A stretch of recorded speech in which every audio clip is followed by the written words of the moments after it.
Halo, izin memperkenalkan diri. Nama saya Argyo Jaya dengan NIM 2021-11048. Jadi pada kesempatan kali ini saya ingin menjelaskan tentang defusifikasi dan fusifikasi, di mana presentasi ini akan membahas terkait logika fusi yang semakin banyak digunakan dalam berbagai aplikasi. Fusifikasi adalah mengubah nilai Kripps menjadi fusi, di mana nilai Kripps itu sendiri adalah nilai yang pasti, tunggal, dan tidak ambigu yang biasanya digunakan dalam sistem logika konvensional atau matematika klasik. Nilai ini memiliki tingkat kejelasan yang jelas, seperti 5, 10, atau 100, tanpa adanya ketidakpastian atau gradasi sama sekali. Dalam konteks logika fusi, nilai Kripps menjadi input yang kemudian akan didifusifikasikan untuk diubah menjadi nilai fusi yang mencerminkan tingkat ketidakpastian atau gradasi. Jenis-jenis keanggotaan untuk fusifikasi ada triangular, trapezoidal, dan gaussian. Sebagai contoh, itu seperti suhu 25 derajat Celcius, itu bisa dikatakan sebagai dingin, normal, atau panas tergantung dari konteks apa kita ingin membahasnya. Lalu untuk proses dari fusifikasi itu sendiri, secara mendetail bisa dikatakan sebagai yang pertama, mengidentifikasi variabel, di mana kita harus menentukan input dan rentang nilai. Variabel daripada fusifikasi ini adalah parameter atau atribut yang memiliki nilai kontinu yang dikonversi menjadi nilai fusi, yang biasanya terdiri dari variabel linguistik dengan himpunan fusi, seperti rendah, sedang, atau tinggi, yang menggambarkan tingkat keanggotaan dalam kategori tersebut.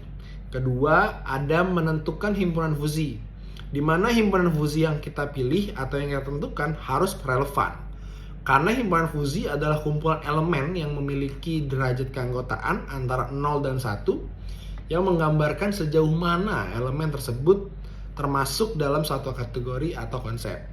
Berbeda dengan himpunan klasik yang hanya memiliki dua nilai keanggotaan, yaitu 0 tidak termasuk atau 1 yang termasuk. Dalam fusi, elemen dapat memiliki keanggotaan parsial seperti 0,7 atau sekitar 70% untuk satu kategori, sehingga untuk nilai atau himpunan daripada himpunan fusi ini tuh tidak terpatok di 1 atau 0 atau 100%. Dia bisa di tengah-tengah antara 0,7, 0,5, atau mungkin 0,2. Lalu langkah ketiga adalah kita pilih fungsi keanggotaan supaya fungsinya itu sesuai.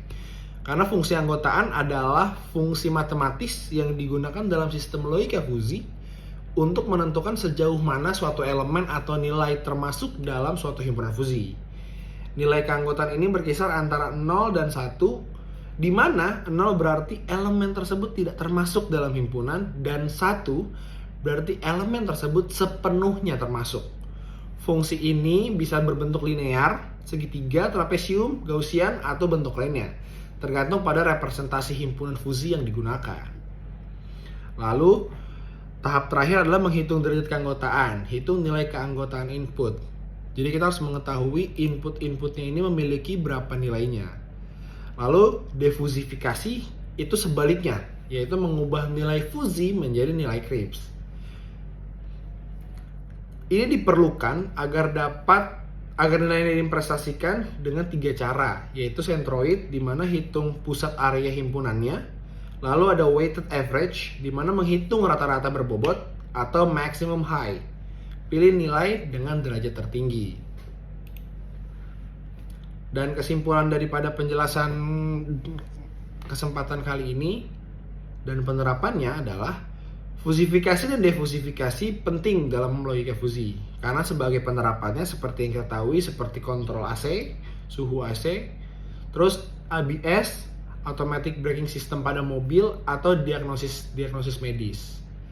Jadi fusifikasi dan defusifikasi ini bisa dilakukan di beberapa hal yang tadi baru saya sebutkan, serta tantangan daripada fusifikasi atau logika fusi pada masa depan. Yang pertama adalah memiliki kompleksitas sistem, di mana sering dengan meningkatnya jumlah variabel dan aturan dalam sistem fusi, pengelolaan dan pemrosesan data menjadi lebih kompleks, yang dapat memengaruhi kinerja atau efisiensi sistem. Sehingga itu akan menjadi bagian di masa depan yang harus kita kembangkan agar masalah-masalah yang akan timbul dari penerapan sistem fusi ini dapat kita netralisir. Mungkin sekian dari saya, terima kasih.